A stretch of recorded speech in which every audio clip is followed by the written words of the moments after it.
এই শুভ সন্ধ্যায় সহচরীর পক্ষ থেকে আন্তরিক প্রীতি ও শুভেচ্ছা। বিশ্বকবি রবীন্দ্রনাথ ও বিদ্রোহী কবি নজরুলের কিছু আনন্দ বিষয়ক গান, কবিতা আবৃত্তি ও নৃত্যানুষ্ঠানকে নিয়ে সাজানো হয়েছে এই আনন্দ সম্ভার। আমাদের বিশেষ আগ্রহ এই দুই মহান কবি ও গীতিকারের রচনাকে কেন্দ্র করে একটি পুলকিত ও আনন্দঘন পরিবেশ তৈরি করতে এবং উপস্থিত সবাইকে আনন্দিত করতে। কবিগুরুর মহান বাণী আনন্দধারা বহিছে ভুবনেকে মনের প্রাণে স্মরণ করে আমরা আজকের এই অনুষ্ঠানটি এগিয়ে নিয়ে যেতে চাইছি। কবি রবীন্দ্রনাথ যুগ যুগ ধরে আমাদের দিয়ে এসেছেন আনন্দের আশ্বাস বার্তা। সেই বার্তার মধ্যে দিয়ে আমরা খুঁজে নিতে পারি অজস্র নন্দিত কল্পনার উপকরণ। কবি বুদ্ধদেব বসু দেখতে পেয়েছেন সর্বত্র রবীন্দ্রনাথের অদৃশ্য অমোঘ উপস্থিতি।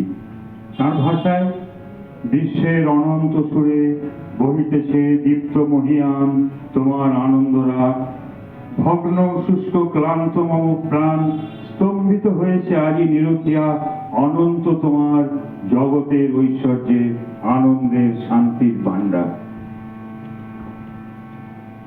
উত্তর রবীন্দ্র যুগে কাজী নজরুল ইসলাম এক বিরল প্রতিভা। বাংলা সাহিত্যকে বিশেষ মোড়ের মাথায় তার কাব্যিক সুখ নিয়ে এসেছিল মুগ্ধতার আলোকের ঝলকানি। তার গান, কবিতা বাঙালির মনে নিয়ে এলো এক প্রাণোচ্ছল আনন্দের মুক্ত বাতাস।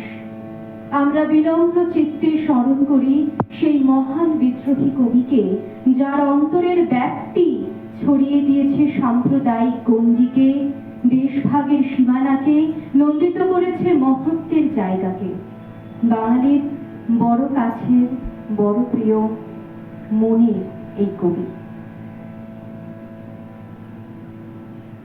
এখানে বলাটা ঠিক হবে যে যেসব রচনা নিয়ে আমাদের এই আনন্দ সম্ভার সাজানো হয়েছে, বিশেষ চুলচেরা হিসেবে তাদের দু একটিতে হয়তো আনন্দের পূর্ণ বিচ্ছুরণ ঘটেনি বা খুঁজে পাওয়া যাবে না, কিন্তু স্বীকার করতে হবে যে সেই সব রচনায় আনন্দের প্রত্যাশা রয়েছে পূর্ণ মাত্রায়।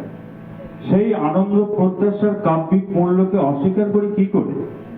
পূর্ণিমার জ্যোৎস্নার আলোকের পাশাপাশি জোনাকির আলোর উদ্যোগের প্রচেষ্টাই বা কিসে কম? এই প্রাক কথনের পর এবার আমরা আমাদের আজকের অনুষ্ঠানের মূল পর্বে প্রবেশ করতে চলেছি। আমাদের আজকের অনুষ্ঠান শুরু হতে চলেছে একটি সমবেত উদ্বোধনী সঙ্গীতের মাধ্যমে।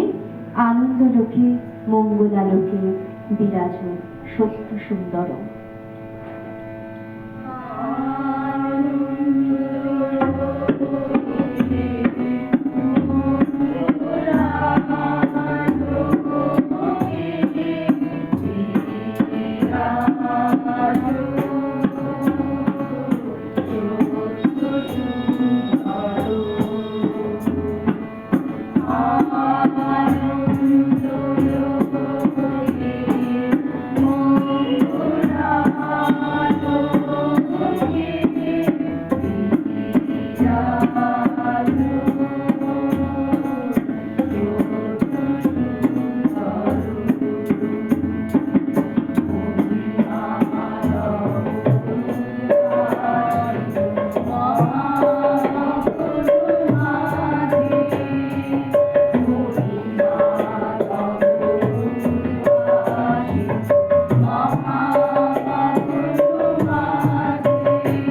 সুন্দর